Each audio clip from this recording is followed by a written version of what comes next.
তো গাইজ দেখো রাত্রি বাজে 12টা, দেখতে পাচ্ছ ঘড়িতে বাজছে 12টা। মেয়ে এখন ঘুমাচ্ছে। আমি এত রাত্রে লুকিয়ে লুকিয়ে খাবো আইসক্রিম, কারণ মেয়ের সামনে আইসক্রিম খেতে পারবো না, ও নিয়ে নেবে। তো মেয়ে এখন ঘুমিয়ে পড়েছে, আইসক্রিম খাবো। আর আজকে বর গেছে বিয়েতে, বললো আসতেছে, তো চলো আইসক্রিমটা খাওয়া যাক। তো দেখো বন্ধুরা, মেয়েকে তো স্কুলে পাঠালাম, ওর আজকে এক্সাম আছে ইংলিশ। তো গেল স্কুলে পাঠিয়ে আমি দেখো এখন শুয়ে আছি, ঘড়িতে বাজছে 11টা। এখনো খাওয়াও হয়নি, মানে চলছে না, শরীরটা ভীষণই ক্লান্ত লাগছে, তো শুয়ে আছি। আসলে কি বলতো, কালকে রাত্রিবেলা অনেক রাত্রে ঘুমিয়েছিলাম, আর ঘুমটাও হয়নি। আর তোমরা তো জানোই, ঘুম না হলে কিন্তু সত্যি পরের দিন শরীরটা একদমই খারাপ লাগে। তো সেরকমই অবস্থা, ঘুম হয়নি, আর উঠতে হয়েছিল অনেকটা তাড়াতাড়ি। তো সেই জন্যই দেখো ইচ্ছে করছে যে শোয়ার সঙ্গে সঙ্গেই কিন্তু ঘুমিয়ে পড়বো, কিন্তু শুলে তো হবে না, শুলে পরে আমার কাজগুলো কে করবে বলো? কাজগুলো যদি করার মতো কেউ থাকতো তাহলে নিশ্চয়ই আধ ঘন্টা 1 ঘন্টা ঘুমিয়ে নিতাম, তো সেটা তো আর করতে পারবো না।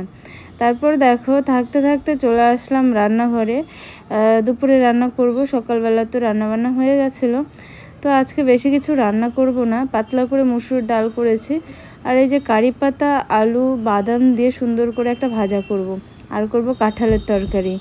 আর আজকে তো তোমরা জানোই আজকে অক্ষয় তৃতীয়া, তারপরে মেয়ের স্কুল ছিল, এক্সাম ছিল। তো দুপুরে এসে বলছে জল খাবে, তো জল খাবে যখন, তো ভাবলাম যে না, জলের মধ্যে একটু চিনি দিয়েছি আর লবণ দিয়ে জলটা দেব, যেহেতু গরম পড়েছে, এটা খেলেও অনেকটাই আর কি এনার্জি পাবে।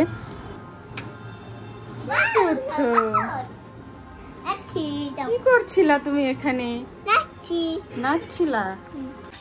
আয়নার সামনে নাচছিলা শাড়ি পরে? গ্লাসটা ঠিক করে ধরো সোনা।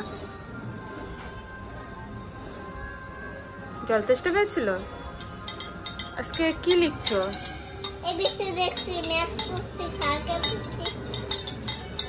আচ্ছা, তোমার সে সিলেবাস জানো তো? দুপুরে সোনা বলছিল ও এক হাতে ভাত খাবে কেন বলো তো? ওর ফেভারিট জিনিসও পেয়েছে, সেটা হলো, তোমাদের আমি দেখিয়েছিলাম এই যে চিপসের মতো করে আলু ভেজেছি, কারি পাতা, বাদাম দিয়ে সুন্দর করে একদম ঝিরিঝিরি করে আলু ভাজা করেছি, ওটা দিয়ে জানো তো আজকে পুরো ভাতটাই খেয়ে নিয়েছিল। আমি যে এতটা খুশি হয়েছিলাম। অবস্থা, তুমি এগুলো কিসের দোকান দিয়েছো? কিসের দোকান? হ্যাঁ দেখো কথা বলছে না, কিসের দোকান বলো, কিসের দোকান? শুধু হেসেই যাচ্ছে। দেখো কি অবস্থা করেছে সব জিনিসপত্র। এটা চিপসের দোকান। আর তোমার গলায় এগুলা কি? হাতে এগুলা কি? আর নাই? পড়ো, হ্যাঁ পড়ো, সব পড়ো। দেখি এদিকে তাকাও। আবার দেখছো হাসতে, সব কি আর বলবো, বাবা রে বাবা, দেখো মেয়ের কাণ্ড দেখো। তাই তো বলি ঘরে চুপ করে আছে কেন? চুপ করে আছে মানে এই যে দেখো, বুঝতে পারবে এই সব করছে। দেখো নিজের অবস্থা দেখো, আর একবার বিছনার অবস্থা দেখো।